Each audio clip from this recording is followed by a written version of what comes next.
কতটা কি সত্যি এই ছোট ভাইটা কি বলতেছে শুনেন। তারেক রহমানের ফ্যামিলি কার্ড আনার জন্য গিয়েছিলাম ইউনিয়ন পরিষদে কিছু কাগজপত্র নিয়ে এবং এটি জমা দিলাম। তারপর তারেক রহমানের কিছু নেতাকর্মীরা বলতেছে যে আপনি তো এটি জমা দিয়েছেন, এখন কিছু টাকা দেন। আমি বললাম কিসের টাকা? তারা বলল এই যে আপনি ফ্যামিলি কার্ড নেবেন এর জন্য কিছু টাকা দিতে হবে। আমি বললাম কত টাকা? তারা চার্জ করলো 3000 টাকা। আমি বললাম তারেক রহমান তো এগুলো কিছুই বলে নাই, সে বলছিল তাকে ভোট দিলে এবং তাকে ক্ষমতায় আনলে সে আমাদেরকে একটা ফ্যামিলি কার্ড দিবে এবং এটা দিয়ে আমরা পুরো মাসের বাজার সদাই করতে পারবো। তাহলে এখন আপনারা কেন টাকা যাচ্ছেন? এটা কি ঘুষ? সে বলল এটা কোনো ঘুষ না, এটা নিয়ম।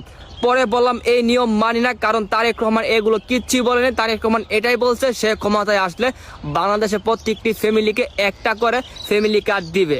এখন কথা হচ্ছে তারেক রহমান কি এটা জানেন যে তাদের পার্টি নেতারা নেতাকর্মীরা একটা ফ্যামিলি কার্ড দেওয়ার জন্য আনার জন্য টাকা চার্জ করতেছে এবং মানুষের পায়ের জুতার তলিটায় ক্ষয় করতেছে শুধু একটা ফ্যামিলি কার্ড আনার জন্য? মানে কত কষ্ট।